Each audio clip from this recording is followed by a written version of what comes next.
তো নমস্কার বন্ধুরা, শ্রাবন্তী কিচেনে তোমাদের সবাইকে স্বাগত।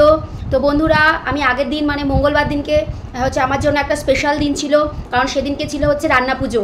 তো রান্না পুজোটা হচ্ছে আমার শুধু না, এরকম বহু বহু মানুষ আছে যাদের জন্য ভীষণই একটা স্পেশাল দিন বলতে পারো তোমরা। কারণ হচ্ছে সেই দিন অনেক মানুষ হচ্ছে নানান জায়গা থেকে এক জায়গায় হয়ে মিলিত হয় এবং সেখানে আমরা হচ্ছে সবাই মিলে ঠাকুরকে জল ঢালা হয়, একসাথে খাওয়া দাওয়া করা হয়, সমস্তটাই একসাথে, রান্না বান্না সমস্তটাই একসাথে করা হয়। তো তার মধ্যে কিছু ছোট্ট ছোট্ট হচ্ছে তোমার ভিডিও আমি তোমাদের সামনে কালকে তুলে ধরেছিলাম।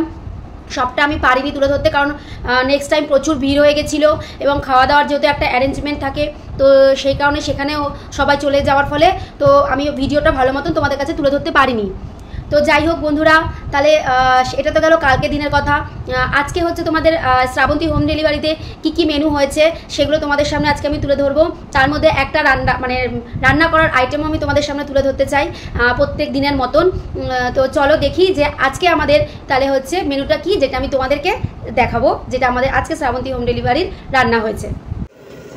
এই দেখো, পার্শে মাছগুলোকে হচ্ছে সমস্ত ভাজা হয়েছে। আজকে আমি তোমাদের যে মেনুটা দেখাবো সেটা হচ্ছে পার্শে মাছের ঝাল। তো পার্শে মাছ কিন্তু আবার বেশি কড়া করে ভাজতে নেই, এটা একটু হালকা করে ভাজতে হয়। তো বেশি কড়া করে ভাজলে এটা স্বাদ পাওয়া যায় না, তাই জন্য একটু হালকা করে ভাজা হয়েছে। কড়াইতে হচ্ছে ফার্স্টে তোমার দেওয়া হয়েছে কালো জিরের পর তেজপাতা দিয়ে, এবার হচ্ছে তোমার একটু সামান্য হচ্ছে তোমার ভাজা ভাজা হয়েছে, তারপর দেওয়া হচ্ছে আদা বাটা। আচ্ছা, তোমার হচ্ছে তেজপাতা আর কালো জিরাটা দেওয়ার পরে দেওয়া হয়েছিল হচ্ছে তোমার ছোটো চামচে 3 চামচ আদা বাটা। তারপর দেওয়া হয়েছে, মানে যে যেরকম খায়, আমাদের এখানে সবাই ঝালটা কম খায়, তাই ঝালটা একটুখানি কম করেই, আমরা বেশি দিই না, 1 চামচ মতন হচ্ছে তোমার ঝাল দেওয়া হয়েছে, মানে কাঁচা লঙ্কা বাটা দেওয়া হয়েছিল।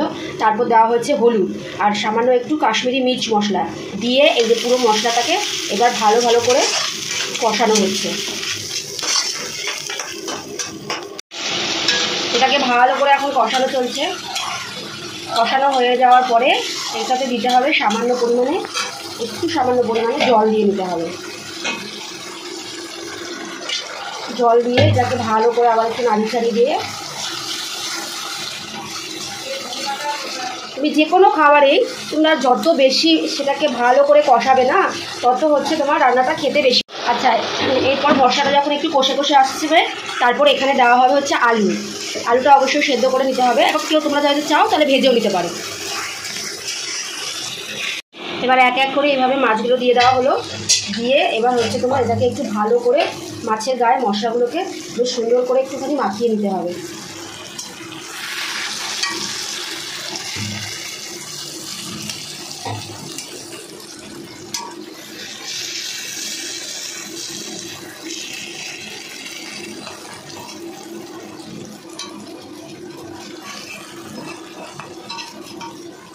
দিয়ে এবার একটু জল দিয়ে দিতে হবে তার মধ্যে।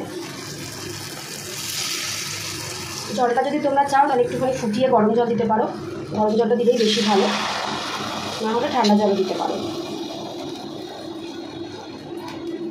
বেশি নাড়ালে না মাছগুলো আবার ভেঙে যাবে, ওই জন্য হালকা করে জল দিয়ে একটু নাড়িয়ে এবার এটাকে ফুটতে দিতে হবে। আচ্ছা, নুনটা হচ্ছে তোমার মশলার সময় দেওয়া হয়েছিল, আবার সামান্য একটু লাগবে বলে আবার একটু নুনটা হচ্ছে তোমার দিয়ে দেওয়া হলো ওপর দিয়ে হচ্ছে তোমার ঝোলটাকে একটু হালকার উপর নাড়িয়ে নিতে হবে। আচ্ছা, মাছটা যখন তোমার এরকমভাবে ফুটতে শুরু করবে তখন তার ওপর দিয়ে ধনেপাতা দিয়ে দিতে হবে। ধনেপাতা দিলে মাছের টেস্টটা একটু আলাদা রকমই হয়ে যায়।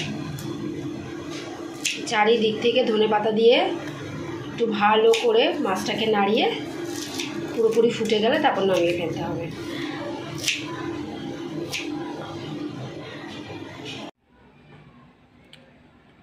এই পার্শে মাছের ঝোল কমপ্লিট।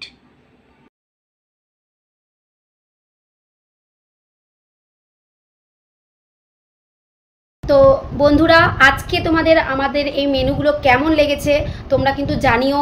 তোমরা না জানালে কিন্তু আমি বুঝতে পারছি না যে আমাদের মেনুগুলো কেমন লাগছে। আর আমার চ্যানেলটাকে যদি ভালো লেগে থাকে তাহলে অবশ্যই সাবস্ক্রাইব করো, একটা লাইক করো আর একটা কমেন্ট দিও। বাই।